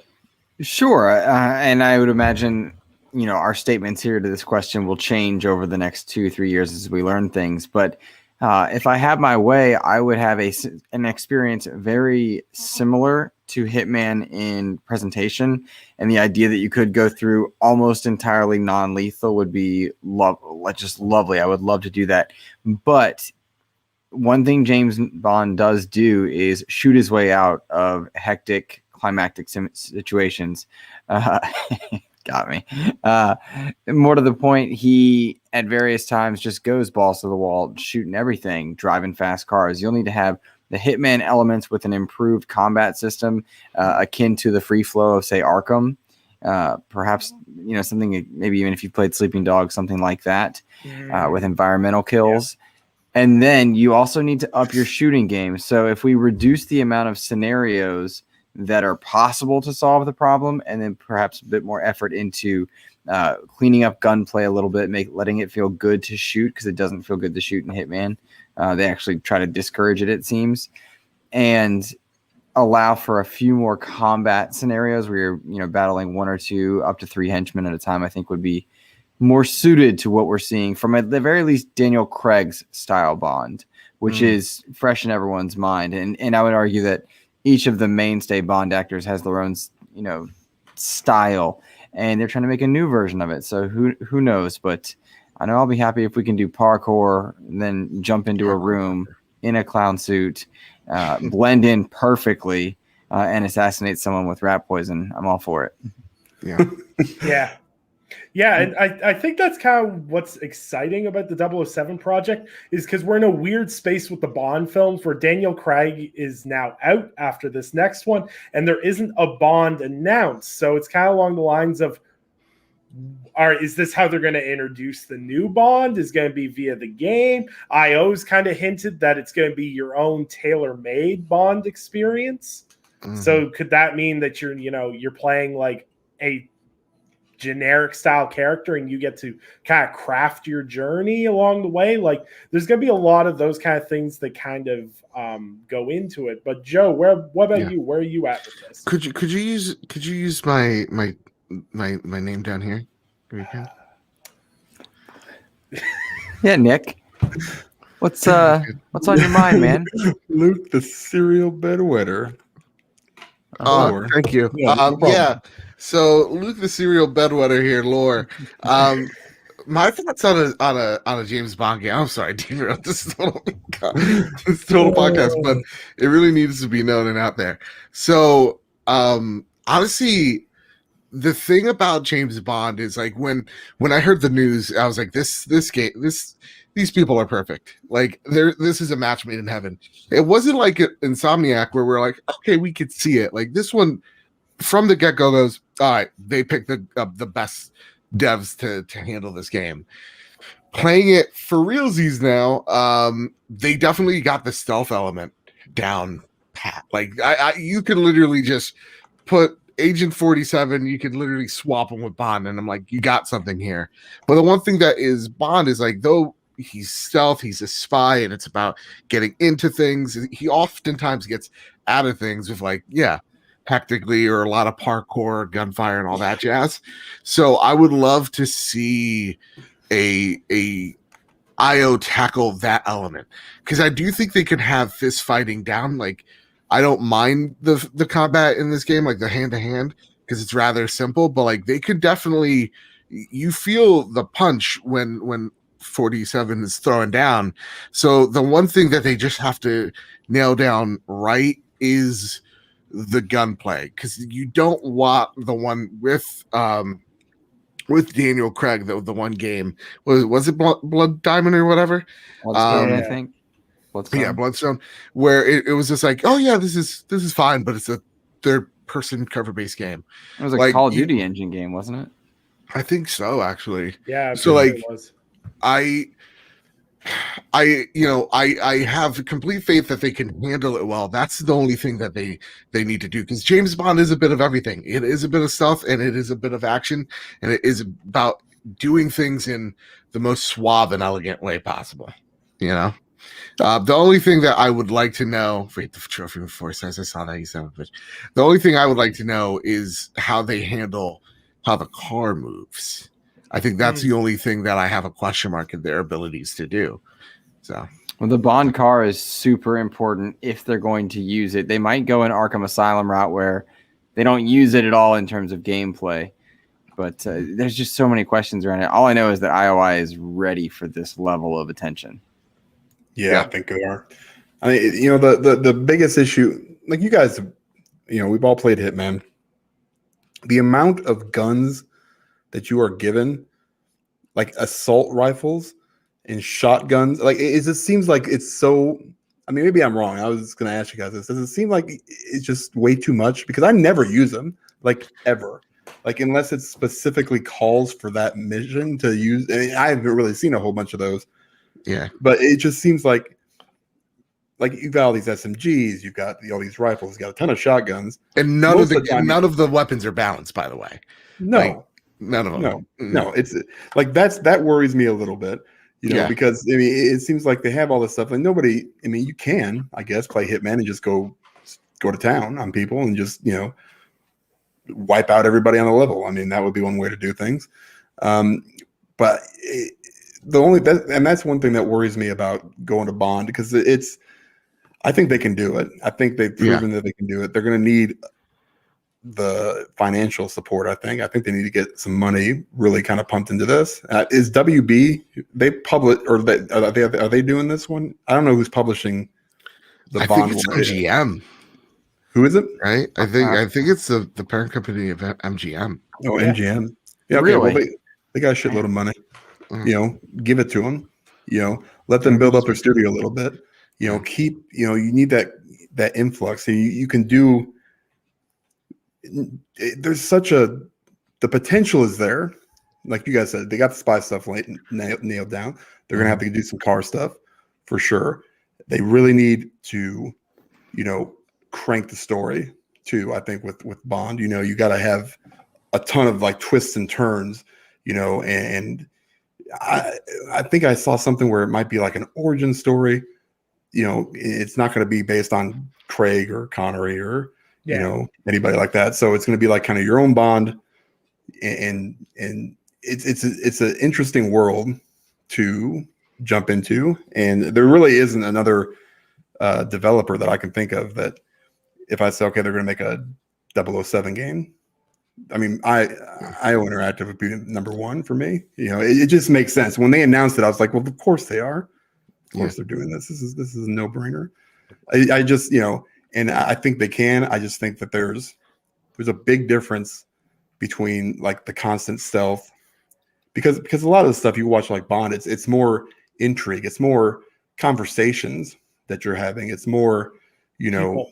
Right? Yeah, there's Casino Royale, the newer one. You play poker for in the movie. The guys they play poker a lot, and they're reading it. I think it was Mads Mikkelsen was in that one, and and getting those moments are going to be tough, because it's not always action, it's not always jumping around, it's not always sneaking through this and stuff. I would like a telltale thing of like being able to craft Bond and in like what would you say, like how would you order that martini, Right. Well, yeah, shake and not stir, of course. I mean, I think you fail the game. Well, he says like on the rocks sometimes, and in the Craig ones he always orders it a little differently until I think the latest one where I think she orders it for him. Craig doesn't know what he's talking about.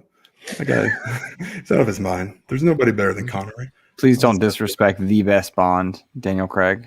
I hate agreeing with Luke. I hate it, but he's got a point. I don't like this. I don't like the direction. Also, he's married to Rachel Weisz, and my goodness gracious, I did not know that. Oh yes, yeah. If you ever thought, like, if you ever wish to be a fly in a room, My. Well, today, to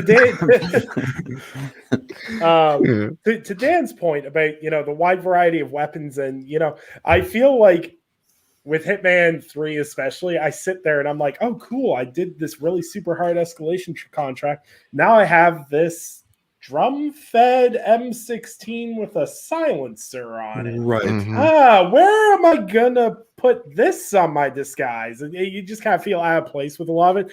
That goes back to all the games, though. All those games have had that issues. I remember in Blood Money, you could customize all your weapons front to back. And like by the end of it, my assault rifle that I could load into a game with had double drum mags, a silencer, a laser sight, and might as well have had a grenade launcher on the end as well, just for good Honestly, measure. the one thing that I would love from this game to have is because you see it in every Bond, right? So like he has about like 3 or 4 mags of the PPK on him.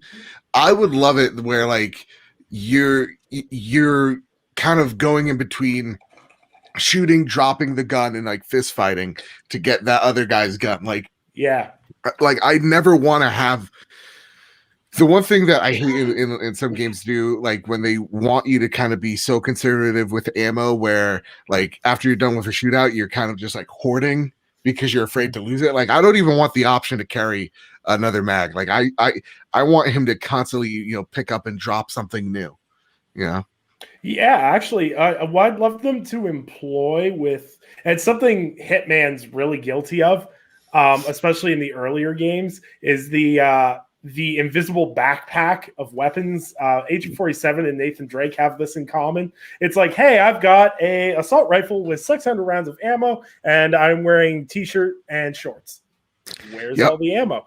If they were to introduce a realistic, like, yeah, you've got an assault rifle, you've got a mag, and you can kind of carry one mag kind of slung in your pocket a bit, but you're not running around like, this is an army of 2. You're not decked to the nines with, Dude, I had so many, like there'd be times where like I got like when you finish the mission, you get like, a silent assassin or this, where I just said hoarder. And I had, 5 or 6 bricks, 3 or 4 busts of people, 18 different guns and pistols that I had sitting in there, 3 different garden shears, a violin, and I'm just like, I have no idea where I keep all this stuff, or like even a crowbar by itself, without, arising some suspicion.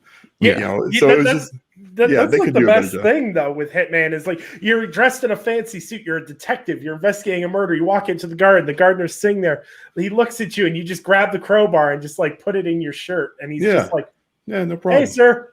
Yeah, that's goes on with his day. That's one of the main criticisms with the game that I've had, and it's always been there. The AI is always a little bit suspect, with like it's like if I walk 2 feet farther, even though it's like a big open field, now you can't see me, all of a sudden, it's just like, okay, I'm going to go here. Oh, he's starting to spot me. Walk 1 foot this way, still within line of sight, not breaking line of sight at all. Yeah, you're still there, but I can't see you. I like you've got some kind of cool holographic, I don't know, like some kind of light bending camouflage. No, I think my favorite one is if you start playing the game for long enough, especially in Hitman 3, all the targets have bodyguards. If you start counting it down, the bodyguard always lags behind the target by a little bit. And I've gotten to the point where I've got that timing down to such a point that I can knock out the bodyguard while the target's in the room and they don't hear it.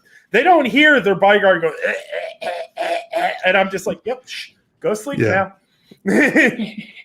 Like, it's great. Or like, you're dressed as a scientist and you walk into the armory and everyone's like, what are you doing here? And then you exit out of the door and they're like, oh, that's fine. Yeah. And everyone's back to work on their iPad and you're just like, yeah. But I don't even belong in this general area. But because I exited a door, you guys are fine with this. Okay, cool. But that's going to be stuff. That kind of stuff, I think, is going to be super important in the Bond game, and something that IO doesn't have a lot of experience with, that they're going to have to get into experience is character crafting and crafting. The biggest thing with Bond, it's very difficult because not only do you have to make 007 himself memorable, he has to have a memorable adversary as well, and crafting a meaningful villain. And like we've had like Bond villains over the years have been fantastic. Like you talk like Casino Royale, like Mads Mikkelsen is fantastic. He's on he's on another level. Even like Sean Bean in the older ones, it's like he was fantastic. And that's the kind of thing is like I always kind of flirted with using things like that. Like, there was in Hitman 1, there was the special event where you could kill Sean Bean. They literally brought Sean Bean in, got him into the game, and you could kill Sean Bean.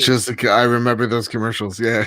And then also they did Gary Busey at one point. Gary Busey walked around Saspienza, and he was in the middle of a movie shoot, and he was like yelling at people. And like there was a scene where he'd be like, "What do you mean I can't be on set?" And you'd see him club an assistant with a wrench and then hide their body. And like there was a whole thing with like them doing these cool little interactions where you're dealing with a character that you know or a personality you know. And I think that's the thing that I'm worried the most about a 007 game is their ability to build a narrative that is intriguing enough. Because it's something like, for example, I know when people talk about cinematic games and action games, everyone always reverts to this studio, but it's really hard not to. It's something Naughty Dog's incredible at. It's like, if you ever say, a studio beside IO Interactive that could make a 007 game, I would say, Naughty Dog's a shoe-in for me, because like some of the things they did on Uncharted 4, where I was like, oh, okay, this is kind of James Bondish kind of deal. And they have more of a narrative side to they know how to handle those kind of situations. I think that's IO's biggest, that and the gunplay, like you guys mentioned. The gunplay, I want to feel like the gunplay isn't good because they don't want it to be good, so people blast through the levels. But also another part of me is like, maybe they think this is good, and I think they know. I think because like because like with I remember again, this is coming from a complete novice, but like when he had like the 2 pistols, now he's down to like your wits. You know what I mean? Like to me, I'm not too scared about that. I think they purposely dumb some of those things down, and I think they could get the character stuff down because they have a ton of lore on at their disposal for this series that they could just build upon. Like they can actually, real talk, because they have this everything at their disposal, they can actually do Spectre in the way that it should be, not like the way that it is in the films. They can actually do a better job than that. So to me, I'm all in on this on their James Bond. I'm all in on this game, and honestly, I have all faith in IOI. Yeah, they should be fun. Yeah. I mean, I'm interested, to see. I mean, even in the short term with the roadmaps and stuff, we just saw the February one. It looks awesome, especially that last escalation mission. Those were some of my favorite things. We're going to start seeing the elusive targets again, like Busey was, like Sean Bean was. I think he was the Miami one. And those were some of my favorites. But because, they're so specific, you get one shot chance. And if you blow it, that's it. You don't get to go back and replay it. You don't get to go back and do anything. That's it. So one time, boys, it's going to be insane. Have your game face on. Should be fun. Are we going to care about Hitman 3 at the end of the year? Yeah. I am. Yeah.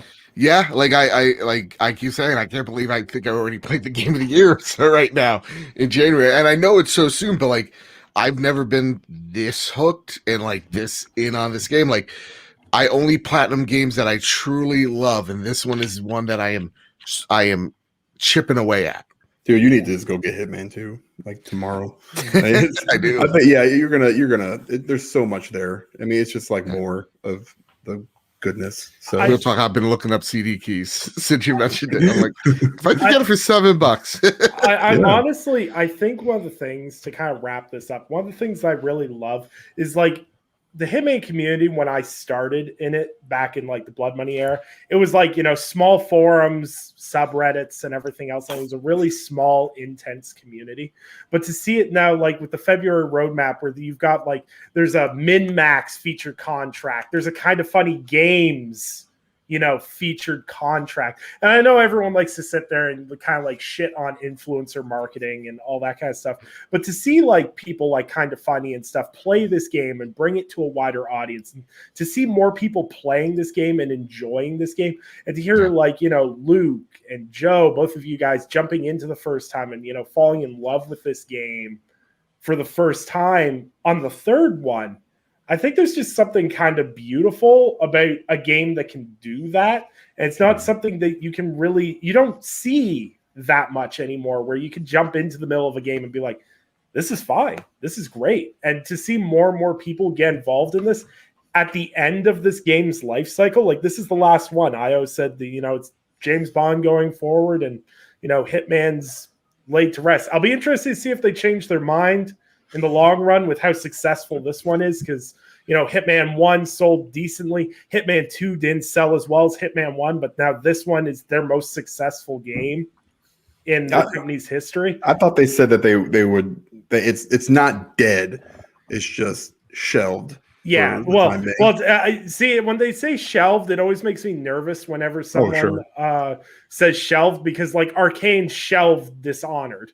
Yeah. And I'm like, there's part of me that's like, oh, this hurts. I don't like the word shelved with that, because, I don't know if that'll ever come back. I know Hitman will come back in some capacity, but I think the amount of love, development, and just the absolute drive they put into this is something I'll always applaud, because what other games can you play all the games off of one launcher like this? Like we're seeing it now, like you see, as Luke mentioned, like with the Mass Effect trilogy, Master Chief Collection's a fantastic example as well. But I want more developers to do this, especially when you start bringing stuff into like new engine, new assets. I remember telling this story to Dan, because I played Hitman 1, and in Hitman 1 there's no mirror reflections. AIs cannot see mirror reflections. But in Hitman 2, AIs can see mirror reflections. Well, when I imported my Hitman 1 levels into Hitman 2, what I didn't realize is that meant AIs could see reflections. So I went to mug a security guard in a bathroom for a disguise in a Hitman 1 level, and he turned around and shot me because he saw me pull out the cable. I was like, do, and he turned around and started shooting me because he saw me in the mirror sneak up behind him. And I'm just like, wait, why did that? And I'm like, oh. And just the amount of care to bring every game forward. And we see it with like Xbox backwards compatibility, PlayStation now adapting with their backwards compatibility and bringing games forward. This whole bringing every game with us, because no matter how small the game is, there's a community that loves it, is something I hope more and more developers do going forward. Absolutely. I'm with you, man. But I think that kind of wraps up. I can't believe we just talked about one game for an hour and 45 minutes. Dude, I could sit here and talk about it forever. I mean, and just like go over like every mission and just talk with you guys. Like, hey, what'd you guys do here? How'd you do this? Did you guys find this? And that's like my childhood, like getting together with your friends after at school at lunchtime. You'd be like, oh man, did you play? Did you find this in Super Mario 2? Oh yeah, man, that was awesome. You could do that. I love this stuff. Yeah. Love it. It makes you feel like a kid again. Yeah, like when you're at school and you're like, hey guys, were you playing Ninja Gaiden? Yeah, I'm still stuck at the tutorial. Shit. But absolutely fantastic discussion, guys. Now we'll go around in a circle, and you guys can plug where people can find you. We'll start with Joseph 4 Stars Moran. Thank you. Yes, I got to tell you, it was a real pleasure to talk to Nick and Dan tonight. Honestly, could not be more appreciative of your time. I had a blast. This franchise is awesome. Hitman 3 is so good, and I would encourage anybody out there to go get it and gobble up Hitman's 1 and 2 into that launcher if you are able. I just thank you guys for having me on tonight. I really appreciate it. You think you're missing someone? What's that? You got? Nah, you're good. Nick, Dan, you guys are awesome. I had a blast with you guys. You two specifically. Absolutely. And make sure you check out Luke on the Xbox expansion pass. You can find all of his links in the description of this video. And Luke Lore at Insipid Ghost, where can people find you? So real talk, I got notification right as we were about to log off. Amazon keeps sending my Amazon packages to my next door neighbor's house, who happens to be a racist asshole. So now I got to fist fight Amazon because they got to stop doing this. I hate walking on this dummy's porch, having to talk to him and he give me the side eye. Like, are these really your packages? Yes, they are mine. Okay. Goddamn son of a gun. That being said, it's been swell talking to each and every one of y'all tonight. Most importantly, my good friend Luke, who is seriously one of the best creators out there, who has a fantastic podcast called the Xbox Expansion Podcast, where this week he will be his interview with Rihanna Manuel, previously at Xbox. Now at G4, he says he has probably one of the best interviews he's ever done. So go over to his podcast, rate it 5 stars. After you're done there, go over to the Trophy Room, a PlayStation podcast made by the players for the players, where me and my best friend Kyle talk about the latest and greatest in all things PlayStation each and every Thursday. Rate us 5 stars there. And yeah, you can find me at Mr. Badbit on Twitter. And with that, that's how you be humble, Luke. You see how that Michelle told me when they go low, you go high. Yeah. Luke sucks. I take all that back. Don't watch the shit. Absolutely. Make sure you check out Joe's work. It's fantastic. You guys do an excellent job over there, and are like one of 2 PlayStation podcasts I listen to on a absolute regular basis. Everybody tells me that. They're like, it's you and this, it's you and that. I'm like, I'm just happy I'm second to best. You know what I mean? Yeah, absolutely, man. Keep doing the great work you guys do. And Dan, where can people find you if they want to track you down? Yeah, hopefully not too many places. Saturday at noon Central, 1 Eastern, we do the Season Gaming Bitcast. You can go to seasongaming.com, find articles, mostly reviews that I've done there.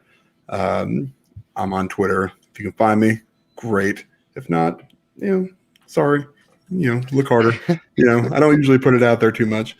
I'm like sitting right at like a certain amount of followers that I feel comfortable with before I have to take off running in a different direction. So, but it's a great time. You guys both, Luke and Joe, I mean, you guys have basically, there are very, very few podcasts I listen to. You 3 are, 3 of them that I listen to.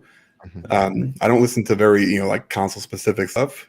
Your two are like the only 2 that I actually listen to. Which one do you listen to first? Just curious. I mean, whatever's on, man. Like I see it on Twitter, as I see it, and I'm like, oh, I'm going to throw this on while I play a game or something.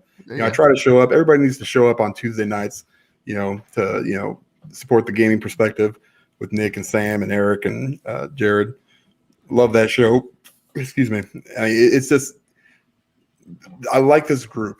Like I don't even listen to Season Gaming Bitcast. Like again, I don't even listen to my own show that I do with Ains. So there's not a whole lot that I like to listen to. But you guys are informative. You're just fun to listen to. That's what it keeps me coming back. Thank you for doing this, Nick. For putting and it together. what about Luke's podcast? Because you talked a lot like you said, funny and informative. I just want to know what Luke does a very good job of keeping everything like super tight and still being very informative. You guys, do a great job of bouncing off each other.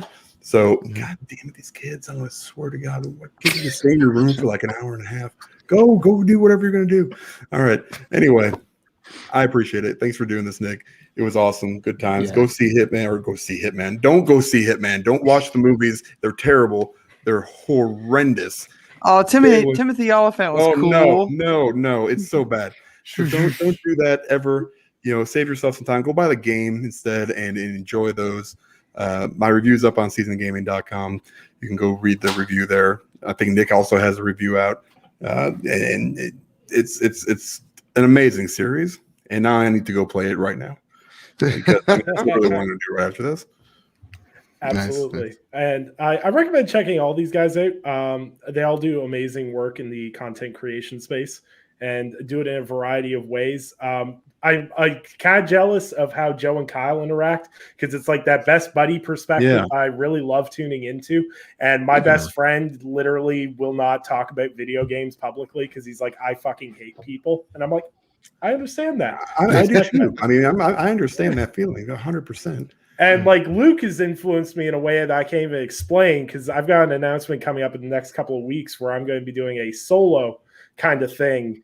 And I just want to see if I can even keep it afloat because the way that you managed to keep me entertained by yourself through an entire episode is just a talent in itself. It's just the way he's able to set the bar so low that like You're like, anyone can do this. If this guy can do it, Oh man. what's stopping me? You know?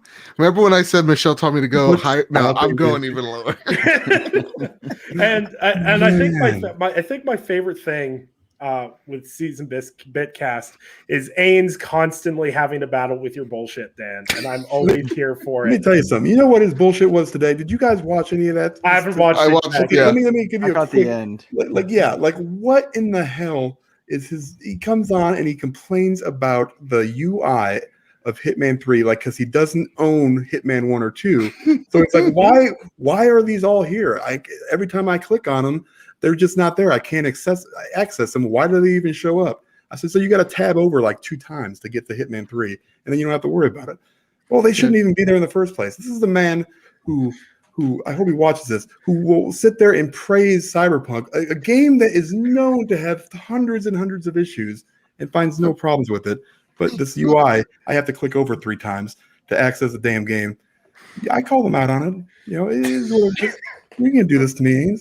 Over here talking about crazy UIs and stuff. God, My favorite thing was today I came in late and said that Joe sucked in the chat, and somehow that spoiled something. I have no idea what he's talking about. It got me real good. It got me real good. Luke ruins everything more. You know, the way that we're closing out the show.